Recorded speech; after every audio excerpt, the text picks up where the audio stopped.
চীনা কমিউনিস্ট পার্টির সাথে বিএনপির বৈঠক, দুই দলের সম্পর্কের উন্নয়ন হচ্ছে জানালেন ফখরুল। নির্বাচন বাংলাদেশের অভ্যন্তরীণ বিষয়, মন্তব্য রাষ্ট্রদূতের। চাইনিজ কমিউনিস্ট পার্টির সঙ্গে আমাদের সম্পর্ক এখন আর গভীর থেকে গভীরতর হচ্ছে। আমাদের দুই পার্টির সম্পর্ক আরও বৃদ্ধি পাচ্ছে, ভবিষ্যতে আরও বৃদ্ধি পাবে। রাজনৈতিক দলগুলোর মধ্যে ঐক্যমত্য সৃষ্টিতে কাজ চলছে বললেন ডক্টর আলী রিয়াজ। সংখ্যানুপাতিক পদ্ধতিতে জাতীয় নির্বাচন চায় জামায়াত। রাজনৈতিক ক্যারিয়ার বিবেচনায় নির্বাচন করার কথা জানালেন উপদেষ্টা আসিফ মাহমুদ। কোন দলে যোগ দেবেন সিদ্ধান্ত নেননি এখনো। যখন আমি রাজনীতি করার কথা চিন্তা করব তখন আমি আমার জন্য বেস্ট অপশনটাই চুজ করব, এবং সেটা যে কোনো রাজনৈতিক দল হতে পারে, নট নেসেসারি নতুন রাজনৈতিক দলই হতে হবে।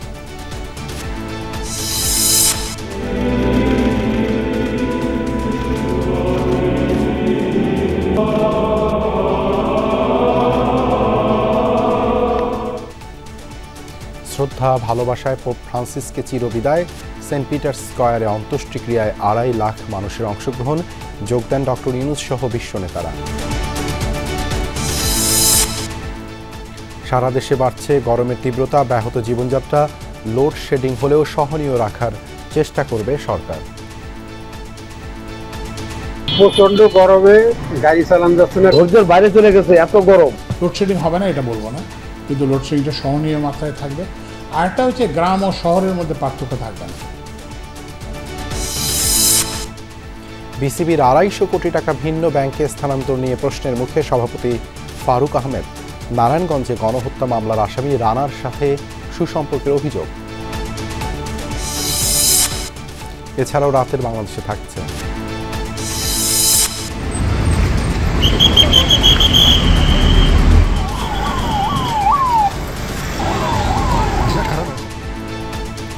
কাশ্মীর সীমান্তে আবারও গোলাগুলি। সিন্ধু নদের পানি প্রত্যাহার করলেই ভারতকে কঠোর জবাব, হুঁশিয়ারি প্রধানমন্ত্রীর। কাশ্মীর জুড়ে সন্ত্রাস বিরোধী অভিযান।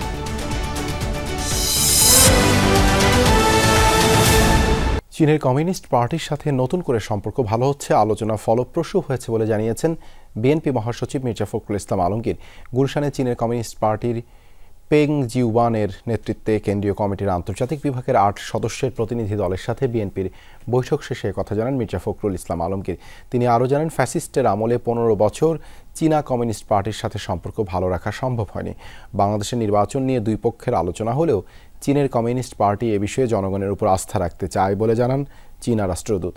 শুক্রবার বাংলাদেশ সফরে আসা চীনা কমিউনিস্ট পার্টির প্রতিনিধি দল সফরের দ্বিতীয় দিন শনিবার দিনভর বিভিন্ন রাজনৈতিক দলের সাথে বৈঠক করেন তারা।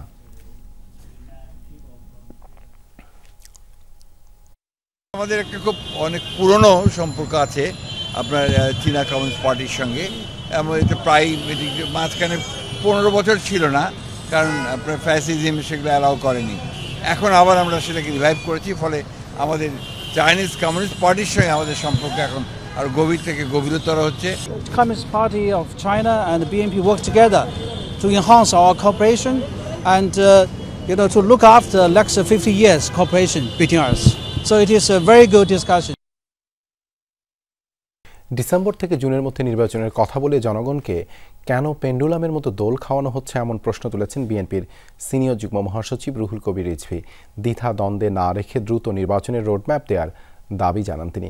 দুপুরে জাতীয় প্রেস ক্লাবে আলোচনা সভায় তিনি বলেন, মন্ত্রণালয় ভিত্তিক বৈষম্য বিরোধীদের আলাদা কমিটি ছাত্রদের ভাবমূর্তি নষ্ট করছে। রুহুল কবির রিজভী বলেন, ছাত্র উপদেষ্টার এপিএসএন নামে কোটি টাকার দুর্নীতির অভিযোগ ভয়াবহ।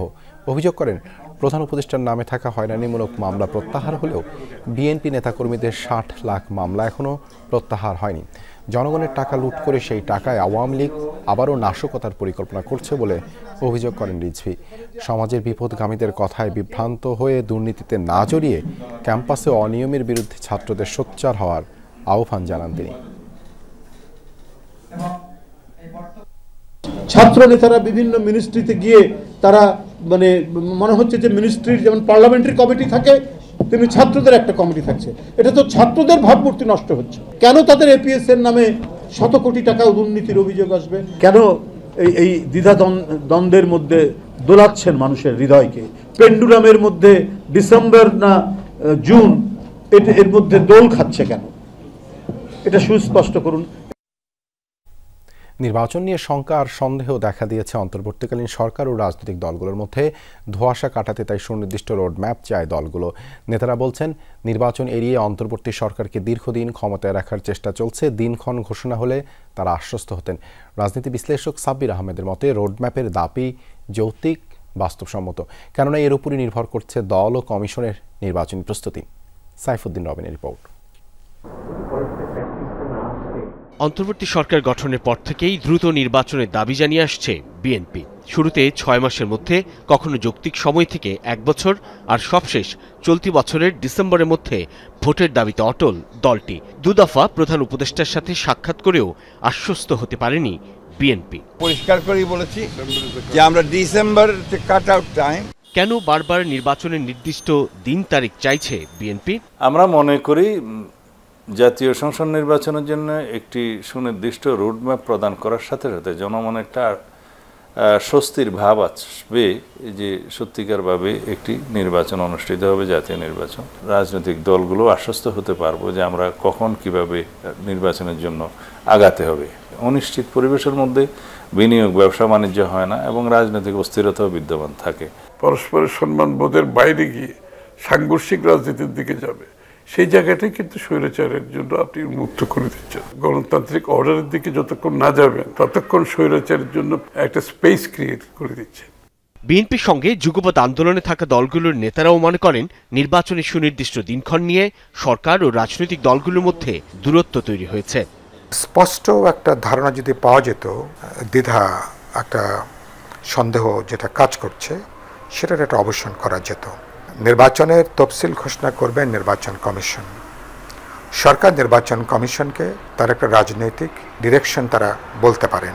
রাজনৈতিক দলগুলোর দিক থেকে একটা রাজনৈতিক সাংগঠনিক প্রস্তুতিটা তারা বিবেচনায় আনতে পারতেন। বিএনপি কিংবা অন্য দলগুলোর নির্বাচনের সুনির্দিষ্ট রোডম্যাপের দাবি যৌক্তিক মনে করছেন এই রাজনৈতিক বিশ্লেষকও। আমার কাছে এটা যৌক্তিক, বিকজ তারা যে কাজটা চায়, তারা যেটার জন্য রাজনীতি করে, তারা সেটাই চাইতেছে, এর বাইরে তো কিছু চাইতেছে না। তারা চাচ্ছে যে নির্বাচনটা এক্স্যাক্টলি কখন হবে, একদম পিন পয়েন্টেড টাইম চাচ্ছে। এটা যে শুধু দলের প্রস্তুতি তা না, নির্বাচন কমিশনেরও প্রস্তুতির ব্যাপার আছে। বারবার বলছে তারা বিচারের তো বিরোধী না, তো আগে বিচার পরে নির্বাচন, এটা আসলে সময় ক্ষেপণেরই একটা কৌশল মাত্র। অন্তর্বর্তী সরকারের পক্ষ থেকে বলা হয়েছে, নির্বাচনের 2 মাস আগে ঘোষণা করা হবে রোডম্যাপ। কিন্তু সরকারের এই অবস্থানের সঙ্গে একমত নয় বিএনপি সহ সমমনা দলগুলো। তারা বলছে, রাজপথের চেয়ে আলোচনার টেবিলেই হোক সমাধান। নির্বাচনের জন্য যদি রাজপথে আসতে হয়, এটা তো আমাদের জন্য খুবই বিব্রতকর একটা পরিস্থিতি। সাইফুদ্দিন রবিন, যমুনা নিউজ, ঢাকা।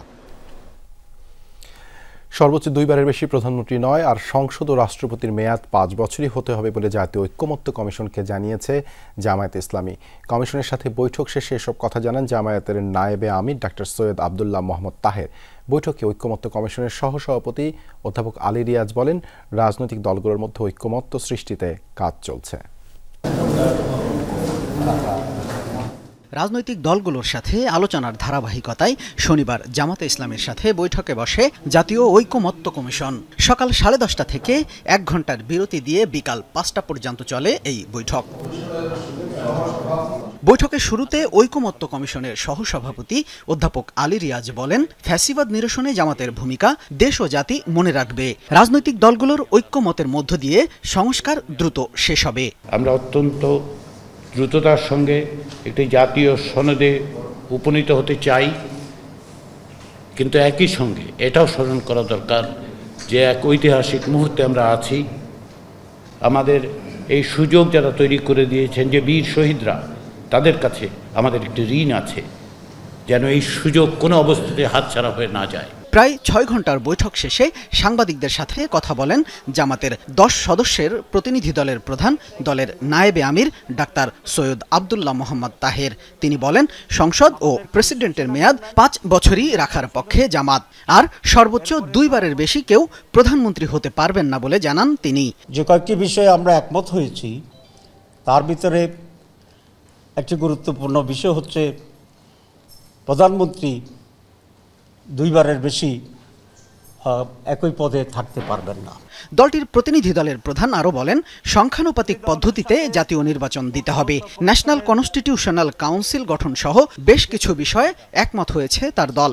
সংবিধান পরিবর্তনের ক্ষেত্রে, অর্থ বিল বা বাজেট অনুমোদনের ক্ষেত্রে এবং আস্থা ভোট যেটা আছে সে আস্থা ভোটের ক্ষেত্রে, এই তিনটি বিষয় ছাড়া বাকি যে কোনো বিষয়ে একজন সংসদ সদস্য যে কোনো দলের মতের এবং স্ট্যান্ডের বিপরীতেও ভূমিকা রাখতে পারবেন। প্রথম দিনের বৈঠক সফল বললেও সব বিষয়ের আলোচনা আরও 1 থেকে 2 দিন চলতে পারে বলে জানান ডাক্তার আব্দুল্লাহ মোহাম্মদ তাহের। সব রাজনৈতিক দলের ঐক্যমত্যের ভিত্তিতে এগোচ্ছি বলেও জানান তিনি। সংবিধানের যে অ্যামেন্ডমেন্ট ইত্যাদি আসছে এটা কিভাবে হবে। শামীম রেজা, যমুনা নিউজ, ঢাকা। নাহিদ ইসলামের মতো উপদেষ্টা আসিফ মাহমুদ সজীব ভূঁইয়াও রাজনীতিতে আসবেন, তবে এখনও দিনক্ষণ ভাবেননি, তাই পদত্যাগের বিষয়েও এখন পর্যন্ত চূড়ান্ত সিদ্ধান্ত নেননি। সাংবাদিকদের বলেছেন, রাজনৈতিক দল হিসেবে তিনি এনসিপিতেই যুক্ত হচ্ছেন এমন ভাবার কোনো কারণ নেই। নিজের অব্যাহতিপ্রাপ্ত এপিএসের বিরুদ্ধে অভিযোগ নিয়েও কথা বলেন আসিফ। জুলাই গণ অভ্যুত্থানে আলোচিত ছাত্র নেতাদের একজন আসিফ মাহমুদ সজীব ভূঁইয়া পরে নাহিদ ইসলামের সঙ্গে দায়িত্ব নেন অন্তর্বর্তী সরকারের উপদেষ্টা হিসেবে। উপদেষ্টা পদ ছেড়ে আহ্বায়ক হিসেবে নতুন দল এনসিপি গঠন করেছেন নাহিদ ইসলাম। তখনই আলোচনায় ছিল কি করবেন আসিফ। এসবের মাঝে তার ও মাহফুজ আলমের উপদেষ্টা পদে থাকা নিয়ে প্রশ্ন তুলেছেন কোনো রাজনীতিক। এ বিষয়গুলোতে শনিবার নিজের অবস্থান ব্যাখ্যা করেন আসিফ। জানান, এখনও সিদ্ধান্ত নেননি পদত্যাগের। তাছাড়া রাজনীতি করার জন্য দল হিসেবে শুধু এনসিপি নিয়েই ভাবছেন না তিনি। আমার তরফ থেকে কোনো সিদ্ধান্ত এখন পর্যন্ত হয়নি, তবে যখন আমি রাজনীতি করার কথা চিন্তা করব তখন আমি আমার জন্য বেস্ট অপশনটাই চুজ করব, এবং সেটা যে কোনো রাজনৈতিক দল হতে পারে, নট নেসেসারি নতুন রাজনৈতিক দলই হতে হবে। অতি সম্প্রতি নিজের বাবার ঠিকাদারি লাইসেন্সের জন্য দুঃখ প্রকাশ করেছেন আসিফ, বাতিলও করিয়েছেন সেটি। এর বাইরেও তার পিএস যাকে অব্যাহতি দেওয়া হয়েছে তাকে নিয়েও প্রশ্ন তোলা হয়েছে 2-1টি পত্রিকা ও সামাজিক মাধ্যমে। আসিফ বলতে চান, মিডিয়া ট্রায়াল হয়েছে বিষয়টি নিয়ে। একটা নিউজ হয়েছিল যে তাকে সরিয়ে দেওয়া হয়েছে, কিন্তু আপনারা যদি জনপ্রশাসন মন্ত্রণালয়ের পরবর্তী ইয়েটা দেখেন, এবং আমাদের কাছেও পেপার রয়েছে, সে পদত্যাগপত্র জমা দেওয়ার প্রেক্ষিতে এবং সেটা গ্রহণ করার প্রেক্ষিতে, কিন্তু তো পদত্যাগ আর সরিয়ে দেওয়া তো এক জিনিস না। যখন কথা বলেছি তখন তারা বললো যে বহিরাগত কোনো জায়গা থেকে এই লেখাটা দিয়ে চাপ দেওয়া হয়েছে এটা প্রচার করার জন্য। তো এরকম মিডিয়া ট্রায়াল চলছে। আসিফ জানান, ছাত্র অবস্থায় তার টিআইএন ছিল না, তাই সম্পদের হিসাবও জমা দেয়া হয়নি। এখন টিআইএন নম্বর পাওয়ায় পরবর্তী অর্থ বছরে জমা দেবেন বিবরণী। আয়কর জমা দিতে হলে তো আপনার টিন নাম্বার 1 বছর আগের থাকতে হয়, তো 1 বছর আগে তো আমার টিন নাম্বার নেই। স্বাভাবিকভাবে আমি একজন স্টুডেন্ট, আমি আমার টিন নাম্বার করেছি। আশা করি আগামী বছর আয়কর যখন জমা দিব তখন আমি সরকারকে অফিসিয়ালি যে সম্পদের হিসাবটা সেটা দিতে পারবো। সাংবাদিকদের সঙ্গে কথা বলার আগে পিডিবিএফএ নিয়োগ পরীক্ষা কেন্দ্রে ঘুরে দেখেন উপদেষ্টা আসিফ। জানান, এবার 1665 জন নিয়োগ হচ্ছে সেনাবাহিনী পরিচালিত প্রতিষ্ঠান এমআইএসটির তত্ত্বাবধানে। নিয়োগের ক্ষেত্রে দুর্নীতির সুযোগ হারানোর কারণে কিছু কর্মচারী এই প্রক্রিয়ায় বাধা দিচ্ছে বলে অভিযোগ উঠেছিল। সুমাইয়া ঐশী, যমুনা নিউজ, ঢাকা। শোক আর শ্রদ্ধায় শেষ বিদায় জানানো হলো ক্যাথলিক খ্রিস্টানদের ধর্মগুরু পোপ ফ্রান্সিসকে। তার শেষ ইচ্ছার প্রতি শ্রদ্ধা জানিয়ে পোপের মরদেহ সমাহিত করা হয় রোমের সেন্ট ব্যাসিলিকায়। লাখো লাখো মানুষ শেষ বিদায় জানান পোপ ফ্রান্সিসকে। শেষকৃত্য অনুষ্ঠানে অংশ নেন মার্কিন প্রেসিডেন্ট ডোনাল্ড ট্রাম্প সহ বিভিন্ন দেশের রাষ্ট্র ও সরকার প্রধানরা। শেষকৃত্য অনুষ্ঠানে যোগ দেন প্রধান উপদেষ্টা ডক্টর মোহাম্মদ ইউনূস।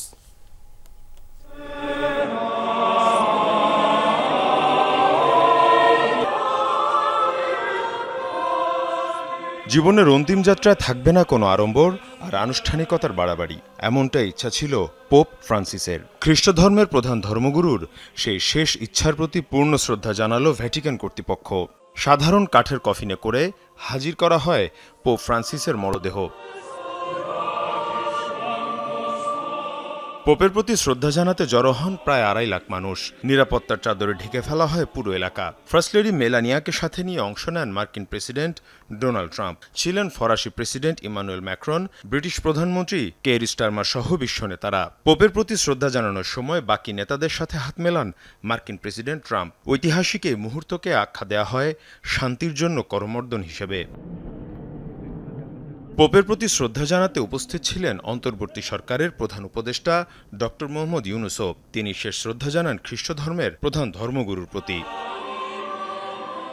শেষকৃত্যে অংশ নিয়েছেন বিভিন্ন দেশ থেকে যাওয়া কার্ডিনাল সহ যাজকরা। চলে বিশেষ প্রার্থনা। তিনি আমাদের ধর্মের গুরু, তার প্রতি শ্রদ্ধা জানানোটা আমাদের কর্তব্য। এটাই সুযোগ সব বিভেদ ভুলে আবার যেন সব চার্চ এক হয়ে যায়। শ্রদ্ধা ও প্রার্থনার পর সমাহিত করার জন্য রোমে নিয়ে যাওয়া হয় পোপের মরদেহ। সেন্ট পিটার্স থেকে তার মরদেহ নেওয়া হয় ব্যাসিলিকা অব সেন্ট মেরিতে। এ সময় শবযাত্রায় অংশ নিয়ে শ্রদ্ধা জানায় লাখো লাখো মানুষ। সোমবার ভ্যাটিকান সিটিতে সকাল 7:35 মৃত্যু হয় ক্যাথলিক খ্রিস্টানদের প্রধান ধর্মগুরু পোপ ফ্রান্সিসের। মীর মুশফিকা হাসান, যমুনা নিউজ। আবারও ভারত ও পাকিস্তানের সেনাদের মধ্যে ঘটল গোলাগুলির ঘটনা। ভারতের সেনাবাহিনীর বরাত দিয়ে এই তথ্য প্রকাশ করেছে দেশটির বার্তা সংস্থা ANI। তাদের দাবি, শুক্রবার রাতে কাশ্মীর নিয়ন্ত্রণ রেখা বা LOCর বিভিন্ন পয়েন্টে পাকিস্তান থেকে গুলি ছোড়া হয়। পাল্টা জবাব দেয় ভারতের সেনাবাহিনীও। পাল্টাপাল্টি এই সংঘর্ষে হতাহতের কোনো তথ্য দেওয়া হয়নি। এর আগে শুক্রবার সকালে দুপক্ষের মধ্যে গোলাগুলির তথ্য জানায় বিভিন্ন ভারতীয় গণমাধ্যম। তবে এ বিষয়ে আনুষ্ঠানিক কোনো মন্তব্য করেনি ভারত ও পাকিস্তান সরকার।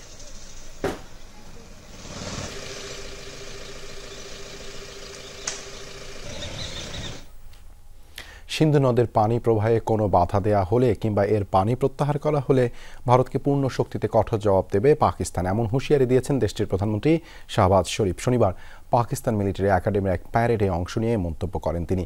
বলেন, নিজের সার্বভৌমত্বকে সবচেয়ে বেশি গুরুত্ব দেয় পাকিস্তান, তাই সিন্ধু পানি বন্টন চুক্তিতে কোনো ব্যত্যয় হলে তাতে ছাড় দেয়া হবে না। এর পাশাপাশি পেহেলগামে হামলার ঘটনায় স্বচ্ছ ও নিরপেক্ষ তদন্ত দাবি করেন পাকিস্তানের প্রধানমন্ত্রী। পর্যটক হত্যার ঘটনায় তথ্য প্রমাণ ছাড়াই পাকিস্তানকে দায়ী করায় ক্ষোভ প্রকাশ করেন তিনি। দিল্লির অভিযোগকে মিথ্যা ও ভিত্তিহীন আখ্যা দেন শাহবাজ। বলেন, পেহেলগামের ঘটনা ভারতের ব্লেম গেমের আরেকটি উদাহরণ, যা বন্ধ হওয়া দরকার। জানান, একটি দায়িত্বশীল দেশ হিসেবে যে কোনো নিরপেক্ষ, স্বচ্ছ ও বিশ্বাসযোগ্য তদন্তে ভূমিকা রাখতে প্রস্তুত পাকিস্তান।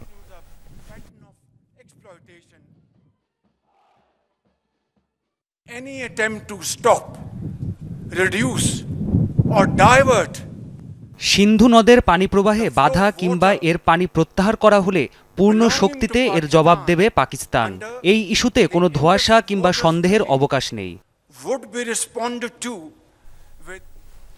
ভারত সর্বাত্মক যুদ্ধের পরিস্থিতি তৈরি করছে বলে সতর্ক করেছেন পাকিস্তানের প্রতিরক্ষামন্ত্রী খাজা আসিফ। শুক্রবার ব্রিটিশ সংবাদ মাধ্যম স্কাই নিউজকে দেয়া সাক্ষাৎকারে তিনি দাবি করেছেন, দুদেশের মধ্যে সরাসরি যুদ্ধ হলে এশিয়া তো বটেই, ক্ষতিগ্রস্ত হবে গোটা বিশ্বই। এদিকে পাকিস্তান পিপলস পার্টির চেয়ারম্যান বিলাওয়াল ভুট্টো বলেছেন, তার দেশ যুদ্ধ চায় না, তবে কেউ সংঘাত উস্কে দিলে আত্মরক্ষার জন্য প্রস্তুত। খাজা ইউসুফের অভিযোগ, নিজ দেশের মানুষকে বিভ্রান্ত করতেই সন্ত্রাসী হামলার দায় পাকিস্তানের উপর চাপাচ্ছে ভারত। কাশ্মীরের পেহেলগামে ভয়াবহ সন্ত্রাসী হামলার জেরে পাল্টাপাল্টি কূটনৈতিক পদক্ষেপে চরম উত্তপ্ত ভারত পাকিস্তানের সম্পর্ক। এমন পরিস্থিতিতে প্রশ্ন উঠছে, তবে কি সর্বাত্মক যুদ্ধে জড়াচ্ছে পরমাণু শক্তিধর দেশ দুটি? এরই মধ্যে ভারতের সব বিরোধী দল পাকিস্তানের বিরুদ্ধে যে কোনো পদক্ষেপের লাইসেন্স দিয়ে দিয়েছে মোদী সরকারকে। এমন পরিস্থিতিতে পাকিস্তানের প্রতিরক্ষামন্ত্রী খাজা আসিফের সতর্কবার্তা, কাশ্মীর ইস্যু গড়াতে পারে ভারত পাকিস্তান সর্বাত্মক যুদ্ধে। তার দাবি, পরমাণু শক্তিধর দুই দেশের মধ্যে যুদ্ধ বাঁধলে তার নেতিবাচক প্রভাব পড়বে গোটা বিশ্বেই। ভারত পানি বন্টন চুক্তি স্থগিত করে দুদেশের মধ্যে সম্পর্কের গুরুতর অবনতি ঘটিয়েছে। এটি বিশ্বব্যাংকের অনুমোদিত চুক্তি, তারা এভাবে এটি ভঙ্গ করতে পারে না। তাদের এই পদক্ষেপে সর্বাত্মক যুদ্ধের শঙ্কা তৈরি হয়েছে। এমনটি ঘটলে তা কেবল এই অঞ্চল ও আমাদের দেশই নয়, গোটা বিশ্বের ওপরই প্রভাব ফেলবে। যে কোনো সন্ত্রাসী কর্মকাণ্ডেরই তীব্র নিন্দা জানানো উচিত। কয়েক দশক ধরেই সন্ত্রাসবাদের শিকার হয়ে আসছে পাকিস্তান। এদিকে পাকিস্তান পিপলস পার্টির চেয়ারম্যান বিলাওয়াল ভুট্টোর অভিযোগ, সন্ত্রাসী হামলায় সরকারের ব্যর্থতা থেকে ভারতীয়দের মনোযোগ সরাতেই পাকিস্তানের ওপর দায় চাপানো হচ্ছে। পাকিস্তানের প্রেসিডেন্টের ছেলের দাবি, অপ্রয়োজনীয় সংঘাতে জড়াতে চায় না তার দেশ, তবে আত্মরক্ষার জন্য যে কোনো পদক্ষেপ নিতে প্রস্তুত। এটি দুর্ভাগ্যজনক যে প্রত্যেক সন্ত্রাসী হামলাকেই আমরা দুই দেশের বিরোধে পরিণত করি। ঘটনার সাথে সাথে পাকিস্তানকে দায়ী করেছে ভারত। জনগণের মনোযোগ অন্যদিকে সরাতে এটি করেছে তারা। আমি আশা করি দুই দেশই সর্বোচ্চ সংযম দেখাবে। এই মুহূর্তে পাকিস্তান অপ্রয়োজনীয় কোনো সংঘাত উস্কে দিতে আগ্রহী নয়, তবে আত্মরক্ষার জন্য সব প্রস্তুতি নেওয়া হচ্ছে। ভিসা বাতিলের পর ভারত থেকে নিজ দেশে ফিরতে শুরু করেছেন পাকিস্তানিরা। দেশটির বিভিন্ন দলের রাজনীতিবিদরাও পাকিস্তানের বিরুদ্ধে সামরিক পদক্ষেপের পক্ষে অবস্থান জানাচ্ছেন। মোস্তফা মাহমুদ, যমুনা নিউজ। এদিকে কাশ্মীর জুড়ে অব্যাহত আছে নিরাপত্তা বাহিনীর তল্লাশি অভিযান। পেহেলগামের হামলায় জড়িত সন্দেহে এখন পর্যন্ত ১৭৫ জনকে আটক করা হয়েছে। ভারতীয় গণমাধ্যম বলছে সন্ত্রাসীদের নেটওয়ার্ক ধ্বংস করতেই চলছে এই অভিযান। এর পাশাপাশি পেহেলগামে হামলায় জড়িতদের খোঁজেও চালানো হচ্ছে তল্লাশি। এদিকে কাশ্মীরে অভিযান চালানোর সময় বেশ কিছু ঘরবাড়ি ভাঙার অভিযোগ উঠেছে ভারতীয় নিরাপত্তা বাহিনীর বিরুদ্ধে। অভিযোগ এসব বাড়িগুলো হামলায় জড়িত সন্দেহভাজনদের। এর আগে ভারতীয় সামরিক বাহিনীর অভিযানের সময় এনকাউন্টারে প্রাণ যায় 2 জনের।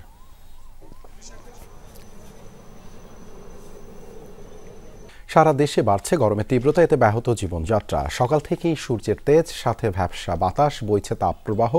তাপমাত্রা ওঠানামা করছে 37 থেকে 40 ডিগ্রি সেলসিয়াসের ঘরে। সব মিলিয়ে কাহিল জনজীবন। জরুরি কাজ ছাড়া বাইরে বের হতে চাচ্ছে না অনেকে। তবে তার উপায় নেই খেটে খাওয়া নিম্ন আয়ের মানুষের। জীবিকার তাগিদে রোদে পুড়ে কাজ করছেন তারা।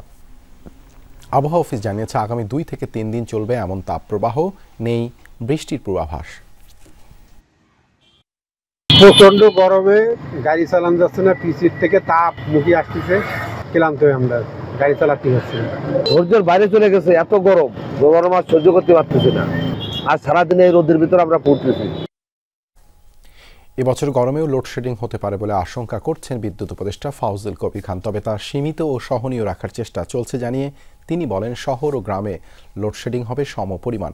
পাশাপাশি দাম কমাতে কয়লা ভিত্তিক কেন্দ্র থেকে উৎপাদিত প্রতি ইউনিট বিদ্যুতের মূল্য সর্বোচ্চ 8 টাকা নির্ধারণ করার কথাও জানান উপদেষ্টা। এদিকে বাংলাদেশ পুরোপুরি জ্বালানি আমদানিকারক দেশে পরিণত হয়েছে উল্লেখ করে নিজস্ব গ্যাস অনুসন্ধানে গতি আনার তাগিদ দিচ্ছেন বিশ্লেষকরা।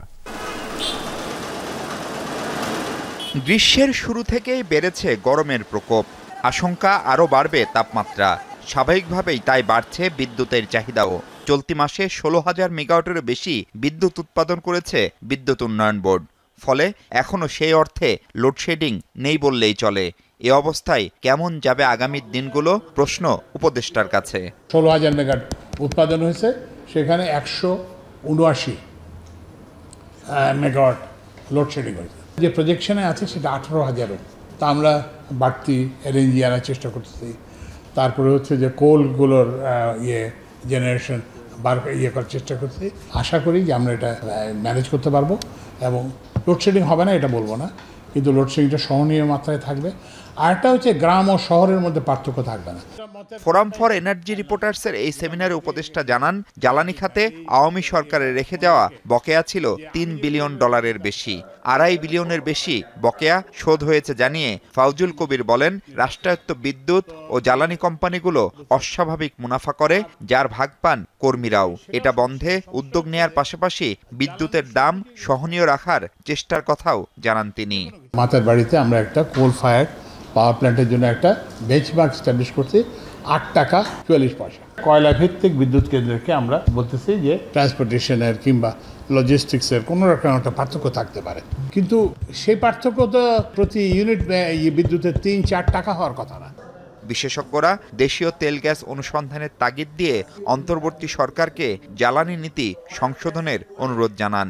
আমাদের ভাগ্য লেখা হয়ে গেছে যা আমরা জ্বালানি আমদানিকারক দেশে পরিণত হব এবং হয়ে গেছি। এলএনজি কোনোভাবেই আমদানি করা যাবে না, কথা সত্যি।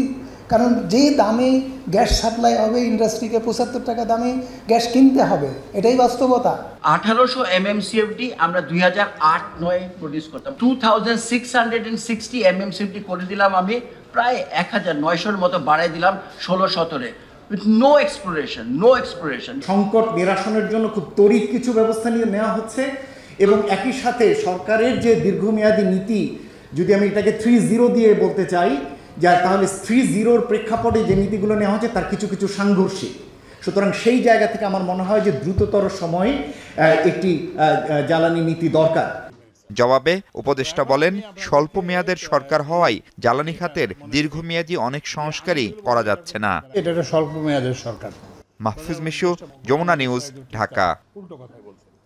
জুলাই বিপ্লবের কারণে অত্যাচারী শাসক স্বৈরাচারের পতন ঘটেছে। দ্য ডেইলি স্টার HSBC 24তম অ্যাওয়ার্ড প্রেজেন্টেশন অনুষ্ঠানে আইন উপদেষ্টা আসিফ নজরুল বলেন শুধু নিজের জন্য নয়, জুলাই যোদ্ধাদের মতো দেশের জন্য ভাবতে হবে।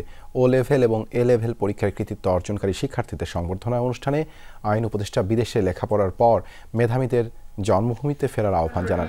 বাংলাদেশ চীন মৈত্রী প্রদর্শনী কেন্দ্রে জাতীয় সঙ্গীতের মধ্যে দিয়ে অনুষ্ঠান শুরু হয়। এরপর গণ অভ্যুত্থানের শহীদদের স্মরণে 1 মিনিট নীরবতা পালন করা হয়। এবারের আয়োজনে 2300 শিক্ষার্থীকে দেয়া হয় সংবর্ধনা। আইন উপদেষ্টা অধ্যাপক আসিফ নজরুল এবং পরিবেশ, বন ও জলবায়ু পরিবর্তন বিষয়ক উপদেষ্টা সৈয়দা রিজওয়ানা হাসান, ডেইলি স্টারের সম্পাদক ও প্রকাশক মাহফুজ আনাম কৃতি শিক্ষার্থীদের হাতে সম্মাননা তুলে দেন।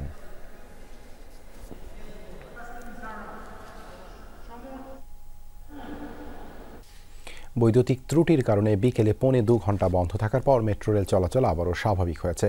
শনিবার বিকেল 5টা 5 মিনিটে মেট্রো রেলের চলাচল বন্ধ হয়ে যায়। প্রায় 1 ঘন্টা 45 মিনিট বন্ধ থাকার পর সন্ধ্যা 6 বৈদ্যুতিক ত্রুটির কারণে বিকেলে 2.25 ঘন্টা বন্ধ থাকার পর মেট্রো রেল চলাচল আবারও স্বাভাবিক হয়েছে। শনিবার বিকেল 5টা 5 মিনিটে মেট্রো রেলের চলাচল বন্ধ হয়ে যায়। প্রায় 1 ঘন্টা 45 মিনিট বন্ধ থাকার পর সন্ধ্যা 6টা 50 মিনিটে ট্রেন চলাচল স্বাভাবিক হয়। Dhaka mass transit company limited কর্তৃপক্ষ জানায়, মেট্রো রেলের ওভারহেড ক্যাটেনারি লাইনে বিদ্যুৎ সরবরাহ ব্যবস্থায় ত্রুটি দেখা দিয়েছিল। এর ফলে বিভিন্ন স্টেশনের ট্রেনে আটকে যায় এবং যাত্রীরা ভোগান্তিতে পড়েন। যাত্রীরা জানান, মেট্রো রেলে প্রায়ই ত্রুটি দেখা দিচ্ছে। মেট্রো রেলের সার্বিক রক্ষণাবেক্ষণ আরও মনোযোগী হওয়ার আহ্বান তাদের। নিচে থেকে একজন থেকে জেনেছি, জিজ্ঞেস করেছি, পরে বলতেছে চালু হয়েছে, তাই চলে আসলাম। নিত্য নৈমিত্তিক ঘটনা হয়ে গেছে যে মানুষ সেইভাবে অ্যানালগভাবে লাইনে দাঁড়ায় থাকবে ঘন্টার পর ঘন্টা। এই সামনের ভাই সকালেও নাকি একই অবস্থা দেখছে, আধা ঘন্টা ধরে লাইনে দাঁড়ায় থাকতে হয়েছে গরমের ভেতর। বিকালে মতিঝিলে 3:30 আমি আধা ঘন্টা দাঁড়িয়েছিলাম, সেম কাহিনী। 46তম বিসিএসসি প্রশ্ন ফাঁসে জড়িতদের বহিষ্কার, পিএসসির সংস্কার সহ 8 দফা দাবিতে ঢাকা বিশ্ববিদ্যালয়ে বিক্ষোভ করেছেন আন্দোলনকারীরা। এ সময় তারা রাজনৈতিক বিবেচনায় নিয়োগ না দেয়া, ভেরিফিকেশনের নামে হয়রানি বন্ধ, জট নিরসন, নতুন করে 46তম বিসিএসের লিখিত পরীক্ষা গ্রহণ সহ বেশ কিছু দাবি তুলে ধরা হয়। এসব দাবির সাথে সংহতি জানিয়ে বিক্ষোভে অংশ নেন গণ অধিকার পরিষদের সভাপতি নুরুল হক নূর। আন্দোলনকারীদের যৌক্তিক দাবি মেনে নেওয়ার আহ্বান জানান তিনি। এদিকে দাবি আদায়ে রাজু ভাস্কর্যের পাদদেশে অনশন কর্মসূচি পালন করছে 5 বিসিএস চাকরি প্রার্থী। পিএসসি সংস্কারের যে 8 দফা দাবি, আমরা মনে করি শুধুমাত্র পিএসসি না, সরকারি বিভিন্ন নিয়োগে যে অস্বচ্ছতা রয়েছে সেটাকে পরিপূর্ণভাবে স্বচ্ছ করা দরকার। উৎসবমুখর পরিবেশে মনোনয়নপত্র জমা দিলেন বিজিএমইএ এর ফোরাম নেতারা। পোশাক খাতে উদ্যোক্তাদের সংগঠন বিজিএমইএ এর 35টি পরিচালক পদে নির্বাচন অনুষ্ঠিত হবে আগামী 31 মে। মনোনয়নপত্র জমা দেওয়ার শেষ দিন আজ, প্রত্যাহার করা যাবে 6 মে। দেশের অর্থনীতির অন্যতম প্রধান চালিকা শক্তি তৈরি পোশাক খাত। বলা হয় অর্থনীতির লাইফলাইন। তাই এ খাতের উদ্যোক্তাদের সংগঠন বিজিএমইএ এর নির্বাচনকে ঘিরে ব্যবসায়ী ও খাত সংশ্লিষ্ট সবারই আছে বিশেষ দৃষ্টি। সংগঠনের আগামী দিনের চ্যালেঞ্জ মোকাবেলায় নেতৃত্ব দেওয়ার জন্য সকালে উৎসবমুখর পরিবেশে 35টি পদের জন্য মনোনয়ন জমা দিয়েছে শক্তিশালী ফোরাম প্যানেলের নেতারা। বললেন, বিনিয়োগ উপযোগী পরিবেশ তৈরিতে কাজ করবেন তারা। সরকারের পলিসির উপর ভিত্তি করেই কিন্তু উদ্যোক্তারা শিল্প প্রতিষ্ঠান তৈরি করেন। এখন একটা পলিসির ভিত্তিতে শিল্প প্রতিষ্ঠান তৈরি করার পরে ভেরি নেক্সট ইয়ার যদি এই পলিসি চেঞ্জ হয়ে যায়, তাহলে সেই শিল্পটা টেকসই হয় না। সো এইগুলো নিয়েই আমাদের কাজ করতে হবে। আমরা একটা ইয়াং ভাইব্রেন্ট টিম দিচ্ছি, যারা ব্যবসায় নিয়োজিত, যারা ব্যবসাটা ভালো বোঝে এবং বিজিএমইতে যথেষ্ট সময় দেবে। ট্যারিফ ইস্যুর সম্মানজনক নিষ্পত্তি, জ্বালানি সংকট সমাধান এবং ব্যবসার পরিবেশ উন্নয়নে সরকারের সাথে কাজ করার দৃঢ় প্রত্যয় ব্যক্ত করেন নেতারা।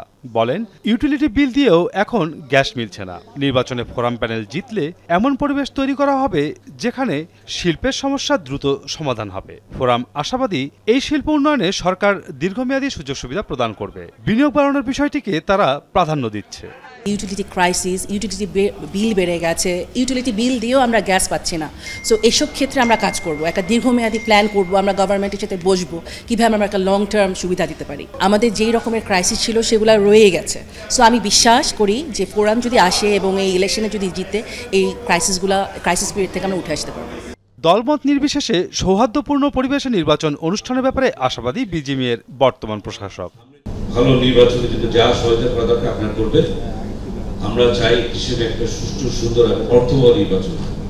তার জন্য যা যা করা দরকার আমাদের নির্বাচন কমিশনের প্রধান আছেন, চেয়ারম্যান মহোদয় আছেন। বিজিএমইএর এবারের নির্বাচনে ভোট দিবেন ১,৮৬৪ জন। এর মধ্যে ঢাকার ভোটার হচ্ছেন ১,৫৬১ জন, চট্টগ্রামে ৩০৩ জন। মাসুদুজ্জামান রবিন, যমুনা নিউজ, ঢাকা। আবারও স্বাগত, দেখছেন রাতের বাংলাদেশ। ইরানের শহীদ রাজাই বন্দরে ভয়াবহ বিস্ফোরণে আহতের সংখ্যা ৫০০ ছাড়িয়েছে। স্থানীয় সময় শনিবার দুপুর 12:30টার পর বিস্ফোরণে বন্দরটি কেঁপে ওঠে। ওমানে যখন যুক্তরাষ্ট্রের সাথে ইরানের তৃতীয় দফায় পরমাণু আলোচনা চলছে, তখনই এই বিস্ফোরণের ঘটনা হলো। প্রচণ্ড বিস্ফোরণের পরে আগুন ধরে যায় কন্টেইনার ডিপোতে। ব্যাপক ধোঁয়ায় কুণ্ডলী দেখা যায় আকাশে, কয়েক মাইল দূর থেকেও সেটি দেখা যায়। বিস্ফোরণের কারণ তাৎক্ষণিকভাবে জানা যায়নি, তবে প্রাথমিকভাবে ধারণা করা হচ্ছে গ্যাসের ট্যাঙ্কার ফেটেই এই দুর্ঘটনা ঘটতে পারে। ঘটনার পরপরই বন্ধ করা হয় বন্দরটির সব কার্যক্রম। পুরো এলাকায় জারি করা হয়েছে সতর্কতা। ইরানের সবচেয়ে ব্যস্ততম বন্দর হিসেবে পরিচিত শহীদ রাজাই পোর্ট কয়েকটি দেশ ওই কন্টেইনার ডিপো ব্যবহার করে আসছিল। এবার বিসিবি সভাপতি ফারুক আহমেদের বিপক্ষে উঠেছে নতুন এক অভিযোগ। বৈষম্য বিরোধী আন্দোলনের সময় মিছিলে গুলিবর্ষণ এবং হামলার অভিযোগে গ্রেপ্তার হওয়া নারায়ণগঞ্জের এস.এম. রানার সাথে সভাপতির সখ্যতা নিয়ে উঠেছে প্রশ্ন। এ নিয়ে সামাজিক যোগাযোগ মাধ্যমে স্ট্যাটাস দিয়েছেন আল জাজিরা সাংবাদিক জুলকারনাইন সায়ের।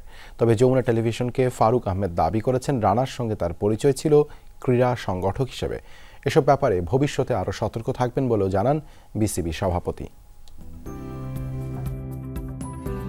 বিতর্ক যেন বিসিবি ও তার সভাপতি ফারুক আহমেদের ছায়াসঙ্গী হয়ে গেছে। একের পর এক ইস্যুতে প্রশ্নবিদ্ধ হচ্ছেন ফারুক আহমেদ। বিপিএলের পেমেন্ট ফিক্সিং ইস্যু, ঢাকা লিগে তাওহিদ হৃদয়ের শাস্তি নিয়ে লঙ্কাকাণ্ডের পর বিসিবির ফিক্সড ডিপোজিটের ২৫০ কোটি টাকা বিভিন্ন ব্যাংকে ট্রান্সফার প্রক্রিয়া নিয়েও উঠেছে প্রশ্ন। এবার নতুন এক বিতর্কে জড়িয়েছে ফারুক আহমেদের নাম। বিসিবি সভাপতির বিপক্ষে অভিযোগ এসেছে নারায়ণগঞ্জের চিহ্নিত অপরাধী এস.এম. রানার সাথে রয়েছে তার সখ্যতা। বৈষম্য বিরোধী আন্দোলনের সময় নারায়ণগঞ্জ ক্লাবের সামনে আন্দোলনকারীদের গুলিবর্ষণ এবং হামলা করা সহ আরও নানা অপরাধের অভিযোগে গত ১৯ ফেব্রুয়ারি হযরত শাহজালাল আন্তর্জাতিক বিমানবন্দর থেকে আইনশৃঙ্খলা বাহিনী গ্রেফতার করে রানাকে। ফারুক আহমেদের বিপক্ষে অভিযোগ আছে এস.এম. রানার সাথে বিশেষ সখ্যতা আছে বিসিবি বসের। তার নির্দেশেই ২০২৪ সালে রেডিসন হোটেলে ৩০ আগস্ট থেকে ১ নভেম্বর পর্যন্ত রাখা হয় তাকে, যার খরচ বহন করেছে বাংলাদেশ ক্রিকেট বোর্ড। রানাকে নাকি বিমানের টিকিটও দেয় ফারুক আহমেদের বিসিবি। তাই তো ফারুক আহমেদের কাছে প্রশ্ন, কেন তার সঙ্গী এই অপরাধী রানা? ওর নামে কোনো কেস আমি জানতাম না। ও মনে কর নারায়ণগঞ্জে ওর সাথে আমার পরিচয় হইল গিয়ে তোমার ওর দুইটা ক্লাবে Shitalakshya, is a cricket player and he was vice chairman Narayanganj club. ওইভাবে আমার সাথে ওর পরিচয়। আমি এক্স্যাক্টলি এটা আমি জানিও না যে ওর টিকিট করা হয়েছে বা ওই হোটেল ভাড়াও দিছে। তো এটা তো মনে করো এটারে মানে এটা আসলে আমি এক্স্যাক্টলি আমি নিজেও জানি না how to react to this. BCB সভাপতির দাবি, তার কাছে রানা ছিলেন কেবলমাত্র একজন ক্রীড়া সংগঠক। অপরাধ কর্মকাণ্ডের কোনো ইতিহাস তার জানা ছিল না। এবারের অভিজ্ঞতা থেকে ভবিষ্যতে আরো সতর্ক থাকার কথা বলছেন বিসিবি সভাপতি। কাজের মাঝখানে কোনো যদি ভুল ত্রুটি হয়, এই ভুল ত্রুটি যদি কেউ ধরায় দেয়, ডেফিনেটলি আমি যে ধরনের মানুষ আমি ট্রাই করি খুবই মানে কি বলবো অনেস্টলি কাজ করে যে কোনো কাজই। সো এর মধ্যে মানুষ তো স্বাভাবিক একটা মানে ভুল হওয়াটা খুব অস্বাভাবিক কিছু না, তাই না? এটার ব্যাপারে আগামীতে আরো বেশি কেয়ারফুল হব। কারণ যাই হোক না কেন, এটা নিশ্চিত গত কয়েকদিনের স্বল্প সময়ে নানা বিতর্কে বিসিবি আস্থা হারাচ্ছে নিশ্চিত। তাই তো দ্রুতই আরো সাবধানী ও বিচক্ষণ হওয়া প্রয়োজন বিসিবি কর্মকর্তাদের। হাসিনুর রহমান, যমুনা স্পোর্টস, ঢাকা। এই ছিল রাতের বাংলাদেশে। এতক্ষণ আমাদের সাথে থাকার জন্য ধন্যবাদ সবাইকে।